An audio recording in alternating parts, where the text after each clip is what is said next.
aujourd'hui, petite vidéo sur les égrégores. Aujourd'hui, j'aimerais commencer cette vidéo par vous expliquer un truc qui est quand même plutôt connu, mais souvent les gens n'y croient pas. Mais j'ai fait des visites de Paris là dernièrement, un sur le thème de la sorcellerie, un autre sur le thème... hier, c'était sur le thème des Templiers. Il y a quelque chose que beaucoup de gens ne savent pas. On pense toujours que la sorcellerie, alors il y a la sorcellerie des campagnes, tout ça, mais que la sorcellerie, et pour le coup c'est vrai, vient des campagnes et que seuls les gens un peu pauvres d'esprit, pas éduqués, font de la sorcellerie et que c'est quelque chose qui est plutôt genre les rebouteux, des trucs comme ça. La réalité historique et celle-ci, oui, mais en réalité, pourquoi est-ce qu'on a tant voulu décrier la sorcière et tout ça? Simplement parce qu'en fait, justement, c'était que les petites personnes s'attaquaient à quelque chose de grand et que ces hautes sphères savaient que la magie, pour le coup, eux, c'était la haute magie qu'ils pratiquaient, puisque la haute magie, c'est les mages des rois et tout ça. C'est le côté vraiment un petit peu bourgeois, même plus que bourgeois, genre élitiste en fait. Les initiés, hein, d'ailleurs. Et puis voilà, eux, ils avaient leurs mages, ils avaient des astrologues. J'ai appris hier que Catherine de Médicis, son astrologue, avait même fait monter une tour à Paris pour aller voir le ciel avec son astrologue. C'était l'époque de Nostradamus, tout ça. Ce qu'il faut savoir, c'est qu'il ne voulait pas que les petits gens, en fait, touchent à ça. La sorcière, certes, c'était des femmes qui avaient le pouvoir de faire changer les choses, dans le sens où c'était des femmes fortes qui n'avaient pas envie de se contraindre dans un moule dans la société, tout ça. Mais c'était aussi des personnes qui comprenaient que la magie et la sorcellerie avaient un réel pouvoir, et ça, c'était pas concevable, parce qu'il fallait pas que les petites personnes, les petits gens puissent accéder à ces savoirs cachés, en fait. Les Templiers, par exemple, j'ai appris hier que c'était des personnes, des moines, en fait, guerriers, qui... ça a commencé, les Templiers, en Orient, à Jérusalem. Et en fait, eux, ils voulaient un petit peu... L'idée principale, c'était de réunir les 3 religions du livre. Mais presque de protéger, en fait, beaucoup de choses. Ils ont été tués sur un bûcher.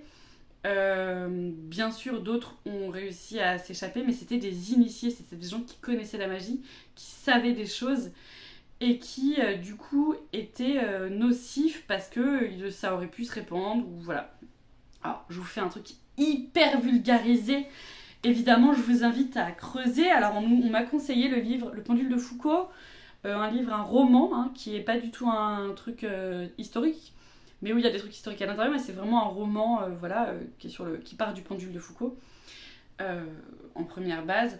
Et pas mal d'autres que j'ai mis sur Instagram dans mes stories épinglées, Paris Sorcière, je crois, ou je vais peut-être l'appeler Paris Visite, enfin voilà, puisque j'en ai d'autres qui arrivent. C'est fascinant de voir. Alors après les Templiers, il y a eu la Rose-Croix, et c'est assez drôle puisque finalement la Rose-Croix, c'est le symbole qui a été repris par le Parti Socialiste, la rose avec comme ça un truc au milieu. La Rose-Croix qui est un petit peu une branche ensuite des Templiers. Il faut savoir que maintenant il y a des néo-Templiers qui existent, tout ça. On a cru que c'était des gens qui voulaient... Enfin bon, faut pas que je parle de ça pendant des heures, parce que ça pourrait m'arriver. Bref, ce que j'ai envie de vous dire là, c'est simplement qu'en réalité, la magie, ce n'est pas le truc de pauvres gens, pauvres paysans, incultes et tout ça. Mon tarot se casse la gueule. Parce que c'est un peu l'image que beaucoup de gens... Que par exemple, les médecins aujourd'hui... Je dis ça parce que moi, par exemple, la famille de mon mari, ils sont pas mal de médecins. Autant vous dire que tous ces trucs-là, les rebouteux, les sorciers, ils s'en foutent, ils se foutent de leur gueule. Parce que c'est pas des gens éduqués. Vous voyez ce que je veux dire? C'est cette idée-là que j'ai envie de vous parler de ça aujourd'hui avec les égrégores, parce que c'est pour moi important que vous sachiez que la magie était faite par les gens riches, les gens instruits. On pourra parler de Léonard de Vinci, on pourra parler de Nostradamus, hein, qui était dans la cour du roi. Hein. On pourra parler de tous ces gens-là qui étaient des gens instruits. Et si tu veux, ça me fait penser... Tout va être très mélangé dans cette vidéo, mais parce que je vous donne des pistes et vous pouvez creuser si ça vous intéresse. Le tarot de Marseille, par exemple, on dit que c'est lors des croisades... ça serait lié aux Templiers, il y a plein de choses comme ça. On dit que lorsque le catholicisme est arrivé et que le paganisme ou des choses comme ça ont dû être étouffés, les païens, qui pour le coup, païen ça veut dire paysan, on dit que les païens ont mis leur savoir dans les arcanes de tarot. Tout ça pour vous... Enfin, tu vois, le côté initiatique et tout.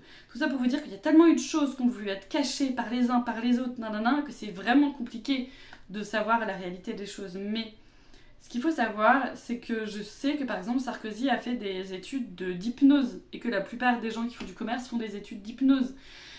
J'aime beaucoup, je vous ai déjà parlé de lui, Vincent Lauvergne. Il a des vidéos YouTube accessibles gratuitement. Il a également des ateliers que vous pouvez acheter sur son site. Et il parle d'un truc dont je ne sais plus quelle vidéo que j'ai vue il y a un petit moment, mais vous verrez, elles sont assez vieilles ces vidéos sur YouTube, mais elles sont très intéressantes. Et bref, il racontait que Sarkozy, par exemple, il avait voulu absolument faire arrêter un truc qui était sorti sur lui pendant le présidentiel, je crois, qui était une poupée vaudou un peu drôle, où t'avais Sarkozy, où il y avait des trucs écrits où tu pouvais planter des aiguilles. Et ce qu'il explique, et qui selon moi est vrai, c'est que s'il a voulu faire à tout prix arrêter ce truc-là, c'est parce qu'il connaît les choses. Il faut savoir que les francs-maçons, j'ai si hâte de faire la visite de Paris sur les francs-maçons. Les francs-maçons existent, les francs-maçons font des rituels, les francs-maçons connaissent le pouvoir de l'esprit. D'ailleurs, là-dessus, un sujet un peu très glauque, je vous invite à suivre Carl Zero sur Twitter et tout ça. Carl Zero qui a sorti un film qui s'appelle 1 sur 5 qui dénonce la pédocriminalité. Pédocriminalité malheureusement très répandue dans des sphères. Alors là vous allez dire elle part en complot, c'est absolument pas vrai. C'est pas des complots, hein, c'est juste que c'est officiel mais que c'est très compliqué et puis souvent les gens veulent pas en parler. Mais par exemple on peut parler de Epstein et tous ces trucs là, tous ces gens là aux États-Unis qui donnaient des enfants à des personnes un peu riches et tout. Par exemple le frère du prince d'Angleterre, c'est comme ça, le prince Albert ou quelque chose comme ça. Ah non, ça c'est un piercing sur la bite. Bref, Carl Zero a fait un truc sur la pédocriminalité et il parle quand même un petit peu de ceux qui prennent les enfants pour les emmener dans ces hautes sphères. Il y a des rituels qui se font, il y a des choses, mais c'est des sphères fermées. Les francs-maçons, il y en a des très bien et il y en a des très mauvais. C'est toujours pareil, c'est toujours les mêmes choses. Pourquoi je vous parle de ça ? Déjà pour vous dire que non, la sorcellerie et non, la magie, c'est pas un truc de vieilles bonnes femmes ou de pauvres gens qui sont teubés et qui ont peur. Pour mon mari, c'est ça. Qui sont teubés et qui ont peur de mourir. Du coup, ils font des rituels en mode genre, j'ai trop peur de mourir, du coup, je fais des trucs pour au cas où ça pourrait m'aider, tu vois. Voilà. C'est important de poser ces bases-là quand même, quand on parle de magie d'égrégore et tout ça. Le pouvoir de l'esprit. Moi, il y a quelque chose que j'arrive pas trop à savoir. Je ne sais pas si on a vraiment des dieux, des déesses, et nanana, ou si c'est simplement que des égrégores que nous, humains, avons créés.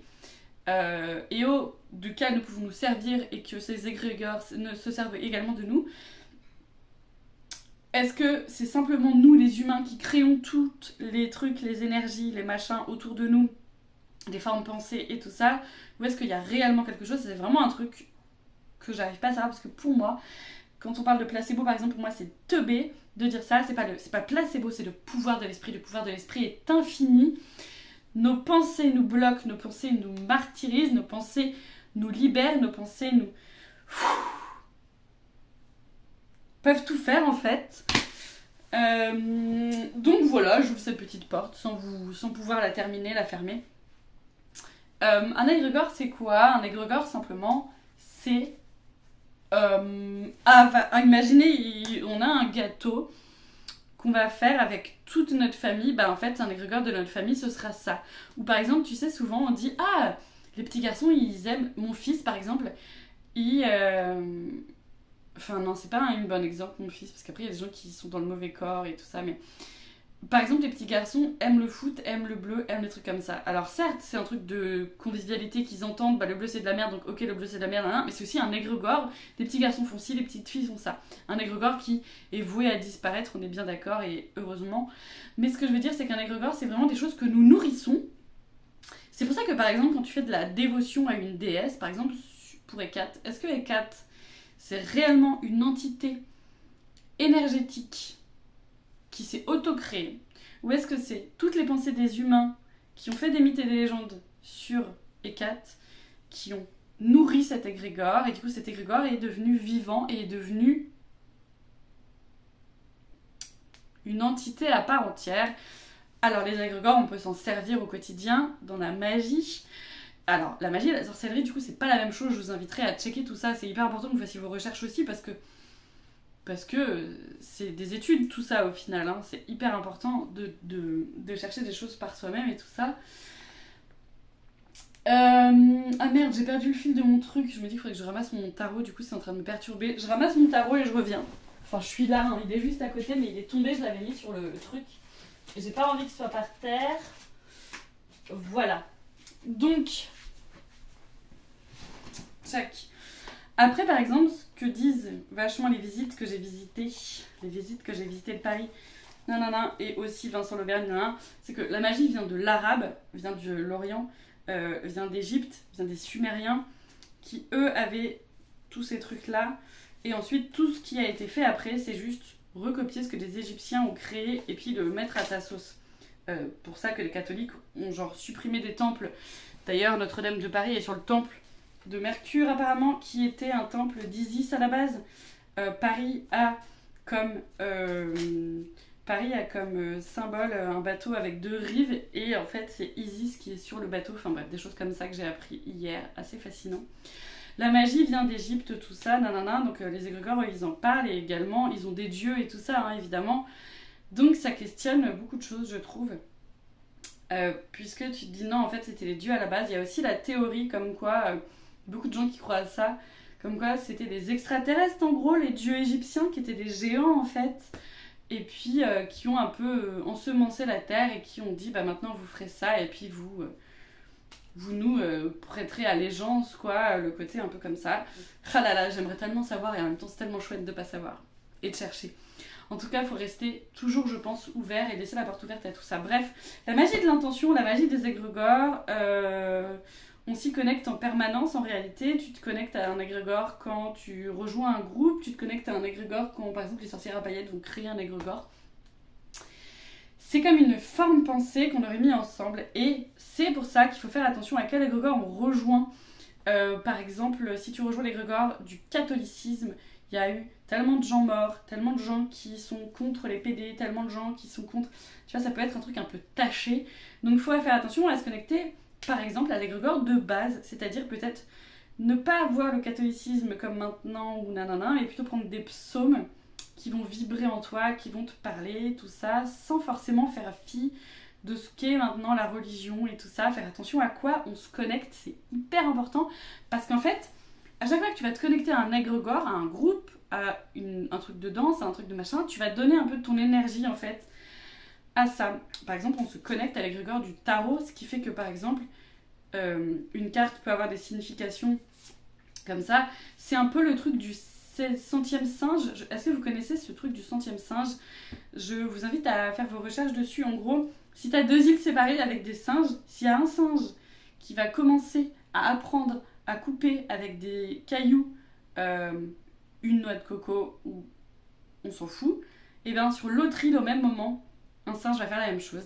Conscience collective, égrégore, forme pensée, connexion invisible avec l'inconscient. C'est fascinant, on n'a pas toutes ces réponses.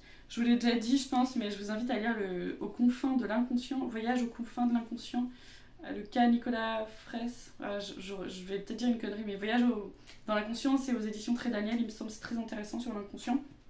Et du coup, l'égrégore, ça pose question. Ça me fait aussi penser, vous savez, à Natacha Sélémé, là, la nana qui fait des protocoles inconscients pour se détacher, faire des recouvrements d'âme, pour libérer des blessures énergétiques. C'est l'épigénique aussi, toutes ces choses-là, tellement intéressantes. Au final, on ne sait pas si c'est l'inconscient qui fait qu'on fonctionne. Parce que, par exemple, pour les rituels, les rituels, en fait, c'est fait pour choquer l'inconscient. C'est fait pour faire un déclic, en fait. C'est fait pour tout ça, et puis appeler d'autres forces. D'autres forces, peut-être créées par nous, peut-être pas créées par nous, qui sait. C'est fascinant. J'allais vous parler des familiers, des entités. V-Bataille en parle dans une vidéo sur la Chaos Magic. Créer une entité personnelle, une entité aidante, magique, qui va par exemple être la protectrice de votre hôtel. Par exemple, vous pouvez très bien demander à créer un égrégore, une entité à qui vous donnez un nom, à qui vous donnez peut-être une couleur, une ambiance, une musique, et vous allez lui demander d'être la protectrice de votre hôtel. Vous pouvez également le faire avec votre maison. Vous pouvez avoir un égrégore, créer une entité pour vous aider pour vos travaux magiques. Par exemple, quand vous allez être en rituel, vous avez besoin de votre petite chouette qui sera là avec vous dans votre imaginaire en termes d'égrégore, et cette chouette vous apporte un truc. Je vous avais déjà parlé de ça, je crois, quand j'ai passé mon permis et que j'ai appelé la carte de l'impératrice à côté de moi pour m'aider. J'avais besoin de cette force. C'est comme si on liait nos énergies pendant un tout petit peu de temps pour qu'elle me porte et qu'elle m'aide à faire quelque chose. Alors, je sais, c'est perché tous ces trucs-là. Bon, moi je sais, bah voilà, c'est comme ça. La magie de l'égrégore, la magie de l'intention, la magie... Moi je mélange beaucoup de ces choses-là parce que l'idée c'est juste que je vous apporte des clés et ensuite, voilà, vous allez réfléchir à tout ça, mais je trouve que c'est fascinant. Et donc cette nana, Natacha Cavestremé, là, elle propose des protocoles pour se détacher de trucs et c'est pour choquer l'inconscient et pour dire en fait, pour mettre le doigt sur des trucs, c'est un peu aussi ce que fait l'hypnose d'ailleurs. L'hypnose parle à notre inconscient. Il faut savoir qu'avant l'hypnose c'était mis dans la sorcellerie. Maintenant l'hypnose c'est officiellement reconnu. Il y a des hypnoses, il y a des personnes qui vont faire des césariennes sous hypnose. Je suis monteuse vidéo également dans mon premier métier et j'avais monté une vidéo sur un reportage d'une nana qui se faisait ouvrir le ventre sous hypnose. L'hypnose c'est un état de transe et par exemple si tu fais du Theta Healing qui est une hypnose particulière ou des trucs comme ça, en fait tu vas aller pointer le pourquoi est-ce que ta pensée, ta croyance limitante est comme ça.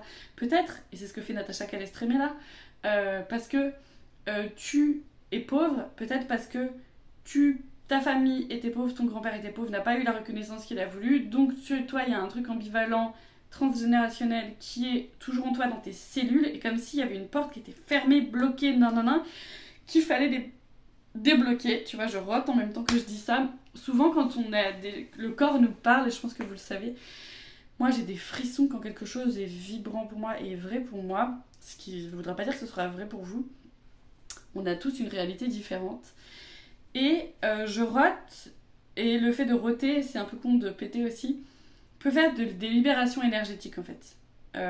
Comme les frissons, comme vomir. On dit qu'après un soin énergétique, on peut se nettoyer. Vomir, écoutez votre corps, à quel moment il parle et à quel moment il vous dit des choses. Parce que par exemple, il y a des moments où tu vas parler d'un truc et tu vas te reculer sans faire gaffe, et ça c'est ton corps qui parle, et ça c'est l'inconscient qui parle. D'ailleurs, en parlant d'égrégore, de symboles et tout ça, je vous l'ai déjà dit, mais le tarot qui donc a été créé, on pense, rien n'est sûr, par les initiés pour nous faire passer des messages sur le divin, sur la voie de l'éveil, sur éclairer nos lanternes pour être connectés au ciel et à la terre, alignés au centre, et ben on dit qu'en fait le tarot est opératif, c'est-à-dire que ces symboles vont parler à notre inconscient. C'est-à-dire qu'ils vont pas forcément parler à nous. Nous on va être là genre ok, genre cette carte, très bien. Mais ça va choquer des choses dans notre inconscient, du conscient, de l'inconscient collectif, de la magie des égrégores, de la magie de la puissance des pensées, de la puissance des symboles. Je vous ai déjà dit que en astrologie, Holistic Zaza parle de voir le symbole avant les mots. En astrologie, tu vois le petit poisson, bah, tu sais qu'il n'a pas de carapace, qu'il ne pourra pas se défendre. Ou tu vois le taureau, tu sais qu'il est bourru et qu'il va foncer, mais très doucement, confortablement. Si on l'énerve, il foncera, mais il va brouter son herbe et niquer sa bonne femme. C'est tout ce qu'il veut dans la vie. Mais bon, si tu l'énerves, il te fonce dedans, ok. En revanche, le bélier, lui, il va foncer, tout le temps.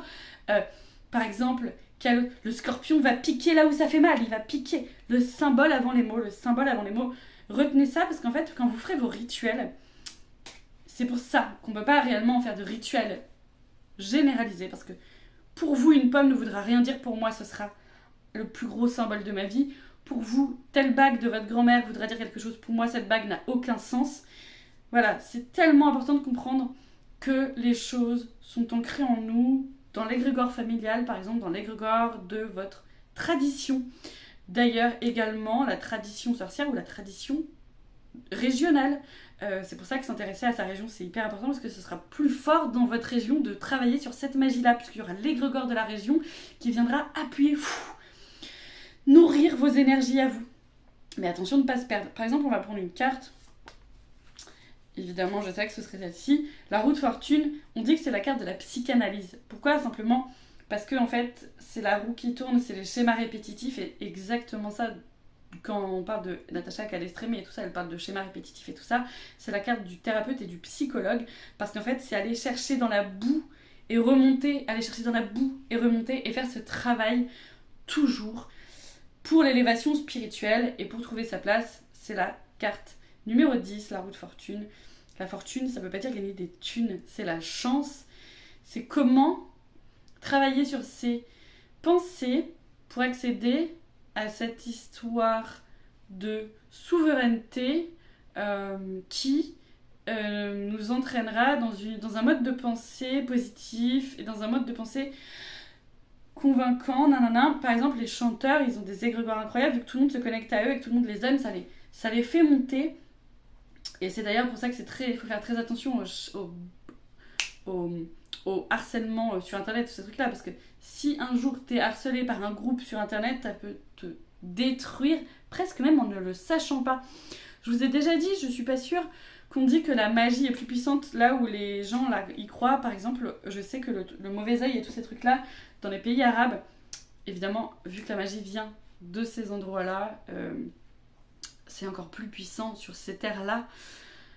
Mais si tu crois à cette magie existe en fait. Et ça veut pas dire que c'est des conneries, ça veut dire qu'en fait, on ne sait pas comment fonctionnent les égrégores, on n'apprend pas à l'école, on ne sait pas comment fonctionnent les pensées de l'inconscient collectif, mais c'est la putain de base en fait, de tellement de choses.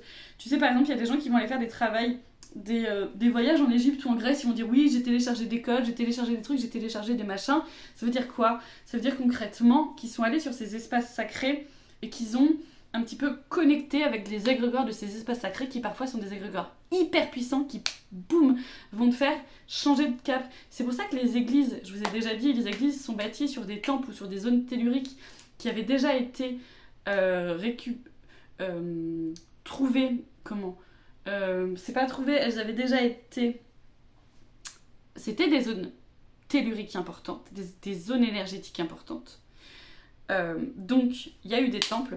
Les autres ont dit, ok, il y avait un temple là, on refait un temple au-dessus, on refait un temple au-dessus. Non, on fait une église au-dessus. Et c'est à celui qui aura la plus grosse tub et les plus gros moyens qui aura terminé par faire son église au-dessus. D'ailleurs, sachez que les Templiers avaient des moyens énormes.